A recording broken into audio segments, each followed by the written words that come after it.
Hello everyone, I'm your guide Cherish and I welcome you to sit back, relax, and prepare to be amazed as we open our third eye to the psychic realm on today's episode of The Secret Chamber.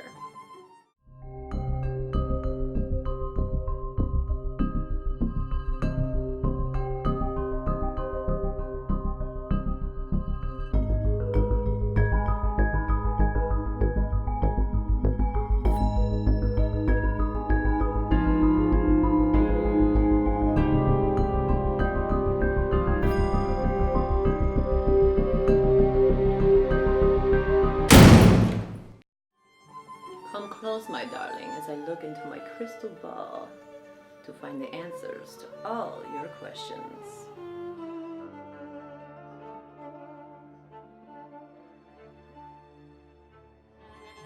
In crystal ball speak, crystal gazing would occur when one would look deeply into a crystal ball and fall into a deep trance, allowing themselves to open their mind to their subconscious and reveal secrets of the past, present, and future. In the Middle Ages, not only did all the best wizards and fortune tellers practice crystal gazing, but believers would wire and wear the crystal balls themselves and to show up power, class, and as talisman to ward off evil spirits.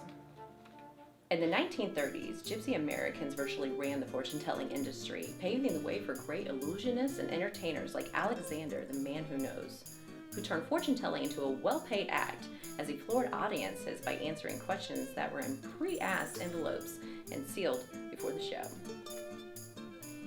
The craze even drove a company to make a penny arcade game called Zoltar Speaks, which was featured in the classic 1988 film Big. A replica currently resides in Coney Island, New York, waiting to reveal all to the next person that digs out a few coins, that is. Today, most seers don't use crystal balls. They use horoscopes, tarot cards, and palm reading, all of which still hold as strong practices in the psychic world.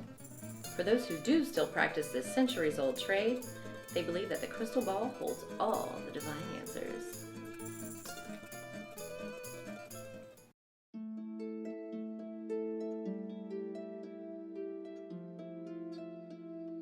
In 1865, a man was said to have a dream that he was standing next to a coffin. He asked a nearby soldier who was in this coffin, and the soldier said, "It's the president." This man was assassinated a few days later while sitting in the presidential box at the Ford's Theater in Washington, D.C. Even though this particular dream has never been confirmed, the history of President Lincoln and his wife's paranormal and psychic beliefs is well documented. Did Lincoln predict his own death? That question may never be answered, but the Lincolns were far from the first to openly believe in the possibilities of beyond. After Lincoln was elected in 1860, he looked into a mirror and saw a double image of himself. He then told his wife, Mary Todd Lincoln, of his vision, to which she told him she believes that he would be successful in his first term, but after re-election, something would go horribly wrong in the second. And as history has shown, she was proven correct in her predictions. Mary's obsession skyrocketed with the loss of their 11-year-old son while Abe was in his first term. In her desperation to reconnect with her child, the White House was known to host many high-dollar medium events. She would regularly seek solitude in darkened seance rooms for private psychic readings. One of the more common forms of psychic readings at the time was done with the use of tarot cards. This 15th century card game took a turn for the weird when special packets were developed for occult purposes around the 18th century. Tarot is a psychological guide of self-empowerment, meaning it's not always the pictures you see, as much as the predictions applying to the questions you ask. With a cult-like following, literally thousands of different decks of tarot cards can be found. Themes from Disney princesses to Hello Kitty, and even zombies. But if you're looking to take things a bit more seriously, there are plenty of self-teaching guides for the modern medium across the web, meaning that the future could be just a click away.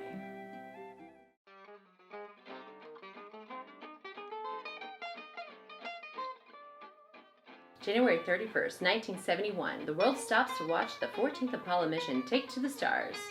Aboard this shuttle mission was an astronaut named Edgar Mitchell, whose obsession with ESP led him to smuggle a special deck of Xener cards onto the ship to attempt the first ever deep space ESP experiment. Without NASA's approval, he and his team back on Earth worked together to test the limits of mental communication with unflattering results. Mitchell would present himself with 5 cards.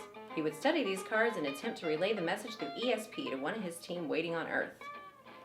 In turn, one of his team would attempt to receive these messages and in similar fashion, write down the correct answers.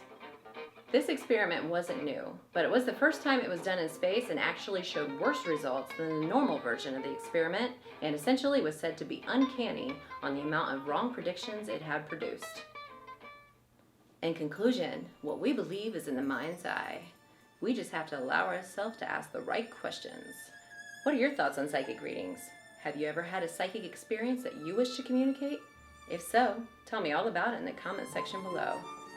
Thanks for watching today's episode of The Secret Chamber. I'm your guide, Cherish, and as always, I'm reminding you to stay weird. If you like what you see and want to see more, make sure you like our video and subscribe to our channel. And while you're at it, go ahead and ding that bell for some good old notifications. Till next time.